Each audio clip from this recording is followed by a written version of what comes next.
నువ్వు ఆశించినవి పొందుకోవటానికి నిర్ణయ కాలం. ఇంట్రెస్ట్ ఉంటే కొంచెం రాసుకోవా. ఆ కాలాన్ని ఏమన్నారు? నిర్ణయ కాలం.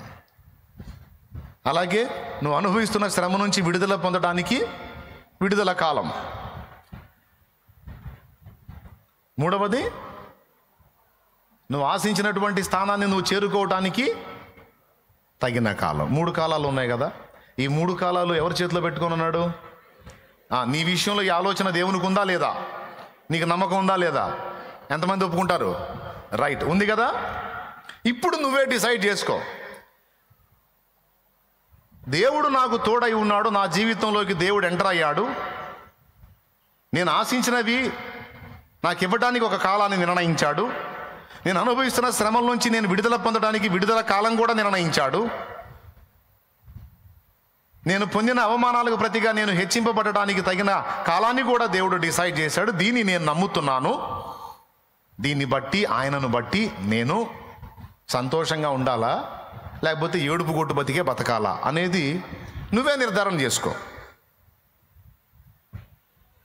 ఎటుకూడి ముందుగతి రానేవచ్చును, నీ ఆశ భంగము కానేరదు అన్నాడుగా. దీన్ని బట్టి నేను ఎలా బ్రతకాలి? హ్యాపీగా బ్రతకాలా, ఏడుస్తూ బ్రతకాలా? నిజంగా దేవుని నువ్వు నమ్మినట్లయితే సంతోషంతోనే బతుకుతావు. దేవుని అనుమానిస్తే దుఃఖంలోనే నీ బ్రతుకుని వెళ్ళదీస్తావు. నీవు దేవుని నమ్ముతున్నావా? అట్లయితే హన్నా కూడా దైవజనుని మాట విని నాట నుండి దుఃఖముఖిగా ఉండుట మానెను అనుంది. ఈరోజు దేవుడు నీతో మాట్లాడిన ఈ మాటను బట్టి ఇక నువ్వు ఏడుపులోనే ఉండాలనుకుంటున్నావా, లేకపోతే మారబోయే నీ భవిష్యత్తు దేవుడు మార్చబోతున్నాడు, దాన్ని బట్టి నువ్వు సంతోషంగా ఉండాలనుకుంటున్నావా? నువ్వేమనుకుంటున్నావో ఓ మాట చెప్పు. ఏడవాలనుకుంటున్నావా, సంతోషంగా ఉండాలనుకుంటున్నావా? దేన్ని బట్టి? పెద్దగా ఇంకా దేవుడు నీకు నిర్ణయించినవి భవిష్యత్తులో పొందబోతున్న దాన్ని బట్టి, నువ్వు అనుభవిస్తున్న శ్రమ నుంచి నీకు దేవుడు సిద్ధపరిచిన విడుదల కాలాన్ని బట్టి, తగిన కాలం ముందు హెచ్చించడానికి దేవుడు సిద్ధపరిచిన తగిన కాలాన్ని బట్టి ఇప్పుడు సంతోషంగా ఉండాలని ఫిక్స్ అయిపోయావా? అయ్యావా? రైట్, సంతోషంగా ఇంటికి వెళ్ళిపోయినట్టయితే ఏంది అటు చూస్తున్నారు? ఇంకెళ్ళిపోండి సంతోషంగా ఇంటికి. ఫిక్స్ అయ్యావుగా, ఇంక దిగులు లేదుగా, ఇంక వేదన లేదుగా, ఇంక విచారం లేదుగా, ఇంక నేను చెప్పేది కూడా ఏం లేదు.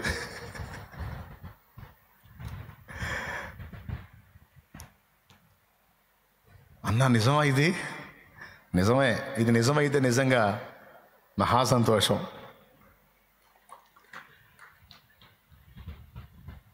ఏది నిజం? కూటం అయిపోయింది నిజమైతే.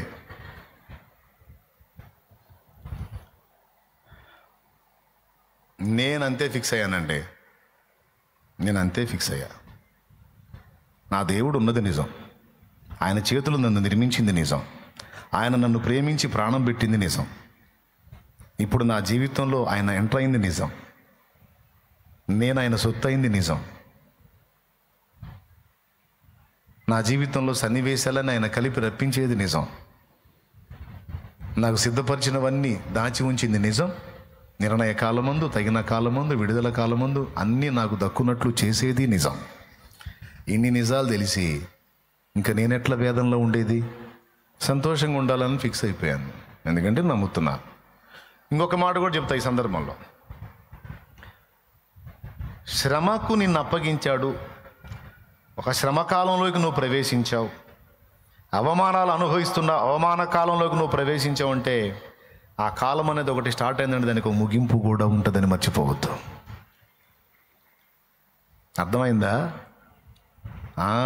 శ్రమ కాలంలోనికి నువ్వు ప్రవేశించావు అంటే దానికి విడుదల కాలం కూడా ఒకటి ఉంటుంది. అది నమ్మాలి నువ్వు.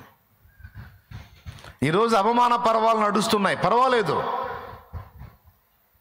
నన్ను ఘనపరిచే రోజు కూడా ఒక రోజు ఉంటుంది. నా దేవుడు, నా దేవునికి తెలియకుండా అయితే నాకు ఈ పనులు జరగట్లేదు కాబట్టి దేవునికే స్తోత్రం, కాబట్టి దేవునికే స్తోత్రం అని ఆనాడు కఠినమైన ప్రతికూలతలలో, ఆర్థిక ఇబ్బందుల్లో ఉండి, అప్పుల బాధల్లో ఉండి, అవమానాల్లో ఉండి కూడా హ్యాపీగానే బ్రతుకు వెళ్ళదీశాను, కానీ దుఃఖంలో మాత్రం ఉండదలుచుకోవాలా. అది యేసయ్యని ఎరగక ముందు, క్రీస్తు పూర్వం జరిగింది అది. క్రీస్తు శకం, నా జీవితంలో క్రీస్తు శకం స్టార్ట్ అయిన నాటి నుంచి నేటి వరకు ఏమంటారు? ఇప్పుడు సంతోషం గల మనసు ఆరోగ్య కారణం. ఎవరిని బట్టి సంతోషం? డబ్బును బట్టా, అధికారాన్ని బట్టా, ఉద్యోగాన్ని బట్టా, పేరు ప్రఖ్యాతులను బట్టా? నేను ఇవన్నీ ఉన్నోళ్ళు బాగున్నారని అనుకుంటున్నారు జనం. వారి బొంద ఏమాత్రం లేదు, సస్తున్నారు అల్లాడి. మరి నిజమైన సంతోషం ఎవరికి వెళ్ళినారో తెలుసా? ఎవరి మనసు ఆయన మీద ఆనుకుందో వాళ్ళు. ఎవరి మీద ఆనుకోవాలి అంతే. ఇంకొకటి కూడా చెప్తా ఈ సందర్భంగా. నువ్వు దేని గురించి అయితే ఎక్కువ భయపడుతున్నావో, ఎక్కువ ఆలోచిస్తున్నావో, ఎక్కువ సఫర్ అవుతున్నావో, ఎక్కువ ఇబ్బంది ఫీల్ అవుతున్నావో, నీ శత్రువు వాటిని ఎక్కువ చేస్తాడు. ఎక్కడ నువ్వు జంకావో అది నీకు ఎక్కువ అయింది.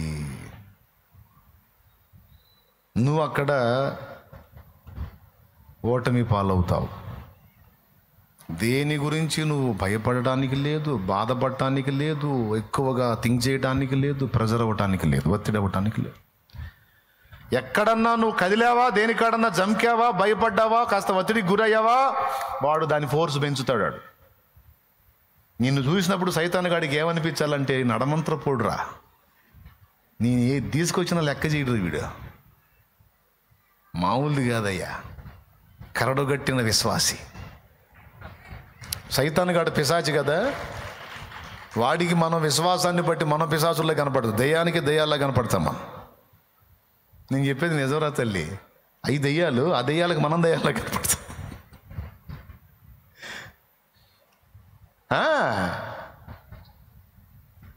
ఎన్ని రకాలన్నా తీసారా, మనిషి లెక్క చేయదు. ఆయన ఉన్నాడు, ఆయన చూసుకుంటాడు అంటది, పాటలు పాడుతూ తిరుగుతుంటుంది. ఈ పనికి మాలిందని ఉంచలేకపోతున్నాను, ఏం తెచ్చి కూడా కంగారు పెట్టలేకపోతున్నాను. అస్సలు లెక్క చేయదు, నిండి బండిలాగా ఆయనకే స్తోత్రం అంటా తిరుగుతూ ఉంటుంది. ఈ మనిషి కృంగిపోయిద్దేమో, 2 రోజులు దిగులు పడిద్దేమో, ఈ మనిషి కాస్త ఏదైనా ఏడుపు ముఖం పెట్టిద్దేమంటే అబ్బే దయ్యాలు మాట్లాడుకుంటాయి. ఎక్కడికి వెళ్తున్నావు? ఒక దయ్యం పోయి ట్రై చేసి విసిగిపోయి నిలబడిద్దావు దగ్గర, ఇంకో దయ్యం వచ్చింది. ఎక్కడికి వెళ్తున్నావు? ఫలానా మనిషి ఇంటికి వెళ్తున్నాను. ఎందుకు? ఏదన్నా లొంగిద్దేమో చూద్దామని. నీ వల్ల కాదు, మామూలుది కాదు. వెళ్ళిన టైం వేస్ట్. ఇంకొకళ్ళు ఏమన్నా చూడిపో. దేవుని మీద బాగా ఆనుకొని ఉంది, దేవుని మీద బాగా ఆనుకొని ఉన్నాడు, ఆ ఫెయిత్లో బాగా బలపడి ఉన్నాడు. అండ్ ఉంచాది కాదు. ఇప్పుడు కాస్త ఏదన్నా అక్కడ ఏదన్నా బెండ్ అయితే ఆ తర్వాత చూద్దాం. నేను అదే పనిలో ఉన్నా. ఎందుకు నేను టైం వేస్ట్, నీవు టైం వేస్ట్? ఇప్పట్లయితే దొరికేటట్లేడు. ఎలాంటిది తీసుకొచ్చినా సరే వాళ్ళు లొంగట్లా, ఎలాంటిది తీసుకొచ్చినా సరే మనిషి లెక్క చేయట్లా. ఆయనే ఉన్నాడు, ఆయనే చూసుకుంటాడు అని బిర్రుగా ఉంటుంది. నా వల్లగా కూర్చున్నాను ఇక్కడ. దేనికన్నా జమకిద్దామని చూద్దాం, ఆ రూట్లో వెళ్ళి కొడదామని చూస్తున్నాను, కానీ దొరకట్లా, దేని లెక్క చేయట్లా. అని మిగిలిన దయ్యాలకి ఇది సలహా ఇస్తుంటుంది. శోధించే దయ్యం కాస్త సలహాలు ఇచ్చే దయ్యంగా మారిపోయింది నువ్వు లైన్లో ఉంటే. నువ్వు దేనికన్నా లొంగి కాస్త ఒత్తిడికి గురై ఆలోచన చేసావనుకో, నువ్వు సాలిగూడులో చిక్కుకున్న, సాలెపురుగు గూట్లో చిక్కుకున్న ఈగలాగా అయిపోతావు. ఈగకున్న 4 కాళ్ళలో ఒక కాలు తగిలిందంటే సాలెగూటికి వెంటనే సాలెపురుగు కదిలిద్ది. కదిలేం చేసిందో తెలుసా? ఆ లార్వా ఏదైతే ఉంటుందో ఆ జిగురు పదార్థం దాన్ని ఇంకా విడుదల చేసి, ఒక కాలు తగులుకున్నది మిగిలిన 3 కాళ్ళను కూడా చుట్టేసి మొత్తం 4 కాళ్ళను బంధించి ఇక్కడ పెట్టి లాగిద్ది బ్లడ్.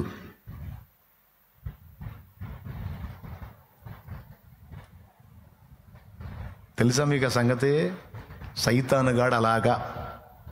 ఏదన్నా ఒక్కదానికి నువ్వు కదిలావా, కదిలి కలవరానికి గురయ్యావా, ఇక వాడు అయ్యే యూట్యూబ్లో ఏదన్నా ఒక వీడియో ఓపెన్ చేస్తే కింద అయ్యే వస్తుంటే చూడండి. అవునా? కనీసం 4-5 వస్తాయి, తర్వాత మారిద్ది. అట్లాగా ఏదన్నా ఒక దానికి గదిలేమంటే సైతానుగాడికి అన్నీ అయ్యే, అదే సబ్జెక్ట్ వచ్చేటట్టు చేస్తాడు నీకు. కాబట్టి ఇప్పుడు నువ్వు చెప్పు, ఏ భయమునకు బెదరక దేవుని బట్టి సంతోషముగా, ఆయనను బట్టే ధైర్యముగా మనం ముందుకు కొనసాగాలి. మనం భయపడితే ఒక్క దగ్గరే, దేవుని దగ్గర భయపడాలి. పాపం చేయటానికి భయపడాలి, తప్పుడు బ్రతకడానికి భయపడాలి, నీచమైన జీవితం జీవించడానికి భయపడాలి, దేవునికి నచ్చని పనులు చేసే విషయంలో భయపడాలి. పెద్దోడు అర్థమవుతుందా? ఉన్నావా లైన్లో? వదిలేస్తున్నావా? అంతే తప్ప ఇక దేనికి బెదరక ధైర్యముగా దుష్టుని ఎదిరించాలి. అలాగూ నువ్వు నిలబడిన ఎడల వాడు ఓడిపోతాడు. వాడిని ఓడగొట్టాలి, వాడి పళ్ళు ఓడగొట్టాలన్నట్టు అయిపోవాలన్నమాట. ఎంతమందికి అర్థమైంది? ఎక్కడన్నా బెండ్ అయితే అయిందే. ఒక కాలు చిక్కుకున్న ఈగకి మిగిలిన 3 కాళ్ళు కూడా పురుగు చుట్టేస్తుంది. కావాలంటే ఇంటికి పోయి ఏ మూలల్లో ఉన్న బూజు పురుగులు ఉంటాయి పోయి చూడండి. అవసరమైతే ఒక ఈగను బట్టి వేయండి, అదేం చేసిద్దో చూడండి. అది ఆ పురుగు, అది గప్పేసం చూడు. చుడతను చూసారా కాళ్ళతో? అదిగో అదిగో అదిగో ప్యాక్ చేస్తాను చూడండి దాన్ని. పురుగే కదా అనుకుంటున్నావు నువ్వు, నిన్ను కూడా అంతే చూడుతున్నాడు సైతాన్ గాడు. ప్యాక్ చేస్తున్నాడు నిన్ను, బైండ్ చేస్తున్నాడు నిన్ను ఏదో ఒక పాయింట్లో. అందుకే దేవుని వాక్యం చెప్తుంది, భయపడకుడి, భయపడకుడి, భయపడకుడి, భయపడకుడి, భయపడకుడి. నేనున్నాను కదా. అవునయ్యా, నువ్వు ఉన్నావు. నీ అడుగు ఇరుకున పడనీయను, పడినా నేను తప్పిస్తా. కాబట్టి నన్ను బట్టి ధైర్యంగా ముందుకు సాగు. నీ రథ అశ్వముగా నీ త్యాగబంధం. ఆయన నాకు తోడై ఉన్నాడు, ఆయన నాకు తోడై ఉన్నాడు, నేను భయపడను. ఇది విశ్వాసి లక్షణం. ఇప్పుడు ఈ హృదయం కలిగిన వాళ్ళకి సంతోషం ఉంటుందా, ఏడుపు ఉంటుందా? ఒకవేళ కళ్ళల్లో కన్నీళ్ళు వచ్చినా దేన్ని బట్టి వస్తే ఆనందాన్ని బట్టి వచ్చి ఆనంద బాష్పాలే తప్ప దుఃఖం ఉండదు. వేటగా నివుది నుండి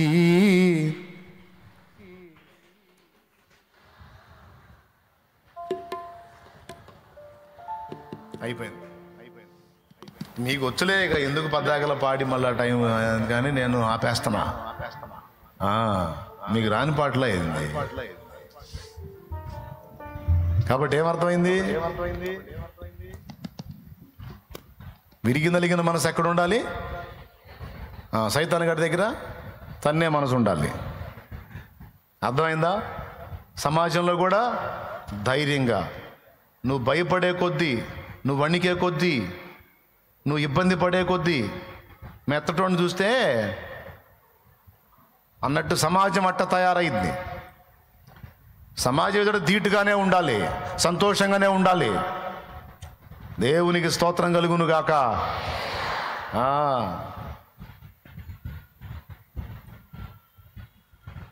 లేకపోతే సమాజం ఆడుకుంటుంది నిన్ను, సైతాను ఆడుకుంటాడు నిన్ను. నువ్వు లొంగావంటే వాళ్ళు అన్న మాట, కొంతమంది నన్ను అంటున్నారు అని వచ్చి సోది చెబుతూ ఉంటారు నాకు. నేను అంటాను, ఇంకా అంటారు, పోనీ బతుకంత అంటానే ఉంటారు.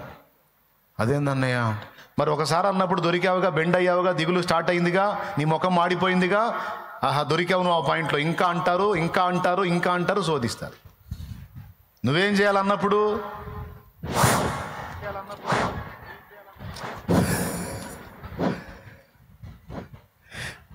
అది పలుగాకి లోకం, కాకి లాంటి లోకం ఎప్పుడు వాగుతానే ఉంటుంది. లెక్క చేసావు అవుట్, లెక్క చేసావు అవుట్. పలుగాకి లోకం నిందించిన ఏకాకివై నీవు రోదించిన అవమాన పర్వాలు ముగిసేనులే, ఆనంద గీతాలు పాడేవులే. నవ్వినోళ్ళంత నీ ముందు తలను వంచిరు ఇక ముందు, నవ్వినోళ్ళంత నీ ముందు తలను వంచిరు ఇక ముందు. నీ పరిస్థితిని బట్టి అవతల వాడు నవ్వితే వాడిని చూసి నువ్వు నవ్వు. నేనేం చెప్పాను ఇప్పుడు? నాకు చెప్పు. నీ పరిస్థితిని చూసి అవతల వాళ్ళు నవ్వితే వాళ్ళని చూసి నువ్వు కూడా నవ్వు. నీ హీన స్థితిని బట్టి నువ్వు పొందిన అవమానాలను బట్టి వాడు నవ్వితే నీ నవ్వులన్నీ సిగ్గుతో తల దించుకునే రోజు ఒకరోజు వచ్చిద్దిరా అని వాడి వైపు చూసి నువ్వు గంభీరంగా నవ్వు. అప్పుడు వాడికి ఏం అర్థం కాక వెర్రి ముఖం వేసుకొని చూస్తాడు నీకెళ్ళి. వాడు హీ అనే కొద్ది నువ్వు అన్నావు అనుకో, వాడు ఇంకాస్త పగలబడి నవ్వుతాడు. వాడు హీ అని అనుకో, నువ్వు అనుకుంటాడు మెంటలెక్కిందని. మెంటలు కాదు, వాడికి ఎక్కింది భవిష్యత్తులో మెంటలు. అట్లా చేస్తాడు యేసయ్య. నాకు విశ్వాసం ఉందండి, అందుకే నా లైఫ్ని హ్యాపీగానే దొర్లించాలనుకున్నా. నేనే అవిశ్వాసన అయింది ఏడుపులో బతకడానికి, నేనే అవిశ్వాసన అయింది నిన్నల్లో బతకడానికి. నాకు ఈరోజు ఉంది, రేపుంది. నాకు నా యేసయ్య ఉన్నాడు. నేనెందుకు బతుకుతా ఏడుపులో? సరే అంటే అనని అవమానాలు అంటున్నారా, దూషిస్తున్నారా, అప్పుల సమస్యలు ఉన్నాయా, ఆర్థిక ఇబ్బందులు ఉన్నాయా? ఉన్నాయి. వాటన్నిటిని మార్చే బలమైన దేవుడు నాకున్నాడు. ఆత్మీయతలో పడతా లెగుస్తా ఉన్నానా, జారి పడతా లెగుస్తా ఉన్నానా? ఓకే, నడవని. ఒక రోజు వస్తుంది నేను కూడా స్థిరంగా నిలబడి ముందుకు సాగే రోజు.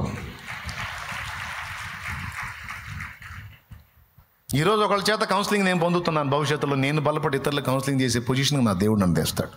నాకు విశ్వాసం ఉంది కాబట్టి నాకు భయం లేదు, దుఃఖం లేదు. నేను ఇలా బతకాలని ఫిక్స్ అయిపోయా. మరి మీరు ఎట్ట బతకాలనుకుంటున్నారు? ఒక మొక్క చెబితే అబ్బాయి ఎట్ట బతకాలనుకుంటున్నారు? నాలాగేనా? అంతే ఫిక్స్ అయ్యారా? నిజమేనా? డౌట్ లేదుగా? వెళ్ళి అడుగుదాం, మీరు ఎట్లా బ్రతకాలనుకుంటున్నారు? ఇంకా ఆ విషయాలు ఏది దిగులు లేదుగా, వదిలేసినట్టేగా, హ్యాపీ, రైట్. ఇది మనకు ఆరోగ్యం, ఇది మన ముఖాలకు తేట, ఇది మనకు సమృద్ధి విందు. అంతేనా? ఇంకా చాలా లాభాలు ఉన్నాయి సంతోష హృదయునికి. అందుకే తెసలోనికలకు రాసినటువంటి మొదటి పత్రిక 5వ అధ్యాయము 15-16 వచనాల్లో ఏమన్నాడు చూడు. ఎల్లప్పుడూ సంతోషముగా ఉండుడి, ఎడతెగక ప్రార్థన చేయుడి. అది సమస్యలు ఏమన్నా ఉంటే అన్నీ దేవుడికి చెప్పు, ఎనీ టైం హ్యాపీగా ఉండు. నేను చెప్పానా? అందులో ఉందా? అది సంతోషంగా. మళ్ళీ సినిమాలు పోయి సంతోషంగా ఉండమన్నాడు చాలేమన్నా. నేను రోజుకు ఒక సినిమా చూస్తానని పోయావు. సంతోషంగా ఉండమన్నాడు చాలేమన్నా, ఇంకా ఫుల్ తాగుతాను పోయావు. అయ్యో, ఆ సంతోషాలు నాశనం చేసే సంతోషాలు అవి కాదు. దేవునిలో ఆనందించు, దేవునిలో సంతోషించు, ప్రభువునందు ఆనందించుడి, మరలా చెప్పుదును. ఏమేమి లాభాలు ఉన్నాయి సంతోషంగా ఉంటే? హెల్తీ, ఆరోగ్యం. సంతోషంగా ఉన్నోడికి ముఖం తేటగా ఉంటుంది. నువ్వు ఏ సబ్బు పెట్టి రుద్దకపోయినా, ఏ పౌడర్ వేయకపోయినా, ఏ క్రీములు రాసి మేకప్లు వేయకపోయినా ముఖం తేటగా ఉంటుంది. 3వది నిత్యము విందు కలుగును. 4వది మన సంతోషము ఇతరులకు మేలు. మన సంతోషం ఇతరులకు రక్షణ కారణం అవుతుంది. తెలుసా మీకు ఆ సంగతి? ఇన్ని చేసి కూడా నేను ఏడుపులో బతుకుతున్నాను, ఆ స్థితిలో ఉండి కూడా ఇతను ఎప్పుడు సంతోషంగా ఉంటున్నాడు. తేడా ఏందని ఆడే వచ్చి అడుగుతాడు. నేను నీకు సరైన ఉపాధి దొరకలేదు అయినా హ్యాపీగా ఉన్నావు, సరైన సంపాదన లేదు అయినా హ్యాపీగా ఉన్నావు, చాలా అప్పుల సమస్యల్లో ఉన్నావు అయినా హ్యాపీగా ఉన్నావు, చాలా విషయాల్లో స్ట్రగుల్ ఉన్నాయి, నీకు ఇబ్బందులు ఉన్నాయి అయినా హ్యాపీగా ఉన్నావు. ఏంటా నీకు కూడా కావాలా? అందుకే అడుగుతుంది. అట్లయితే నాతో రా, తీసుకొచ్చేసే దేవుని సన్నిధికి. ఇదిగో ఇక్కడ ఉంది నా సంతోషం, ఈయన రెక్కలలో ఉంది. ఈయనను బట్టి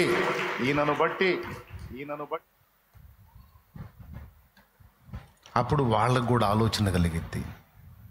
యేసు ప్రభువును బట్టి నీ సంతోషమా, ఆయన గురించి నాకు చెప్పు అని అతనే అడుగుతాడు. అదే నువ్వు వికారం మొహం వేసుకొని తట్టడేడుపు మొహం నిండా పెట్టుకొని దేవుంట దేబురోం అనుకుంటా తిరిగితే ఊసురోమనుకుండా తిరిగితే నువ్వు సువార్త ఆ టైపులో చెప్పిన ఎవడు నమ్మడం. నీకు నీ యేసు ప్రభువు దండం తల్లి, నువ్వు కాస్త సంతోషంగా ఉండమ్మా. అసలు నీకు ఒకటి చెప్పనా, నువ్వు నమ్ముకున్న యేసు ప్రభు గొప్ప దేవుడు, మరి నువ్వు అట్ట ఎందుకుంటున్నావు నాకు తెలియదని అన్యుడు నీకు చెబుతాడు. ఎంత దారుణం. చివరికి ఆడికి చెప్పడానికి పోయి మన ఏడుపు మొహం చూసి ఆడే మనకి చెప్పే పరిస్థితి. ఏమని? వాళ్ళ దేవుడి గురించి కూడా చెప్పడాడు. నువ్వు నమ్ముకున్న యేసు ప్రభు గొప్పోడు, నువ్వు సంతోషంగా ఉంటే ఎందుకు అట్ట ఉంటున్నావు అంటాడు వాడు. అబద్ధాలు ఆడుకుని చెప్పండి, అనిపించుకున్నారా లేదా? అన్యుల చేత అనిపించుకున్నారా లేదా? మరి సిగ్గుండొద్దు మనకి? ఆడి ఏడుతుంటే నువ్వు పోయి ఓదార్చాల్సింది నీ దేవుడి గురించి చెప్పి. పాపం అన్యుడు సైతం నీ దేవుడి గురించి నీకు చెప్పి ఆడి నిన్ను ఓదార్చాల్సిన గతి పట్టింది నీకు. తమరి విశ్వాసం అట్ట ఏడిసింది అన్నమాట. కాబట్టి దయచేసి ఈరోజు దానికి ముగింపు పలకండి. మరలా చెప్పుతున్న ప్రభునందు అది నంబర్ 1, మనము దేవుని బట్టి సంతోషించుట వలన మనకి చాలా ప్రయోజనాలు ఉన్నాయి.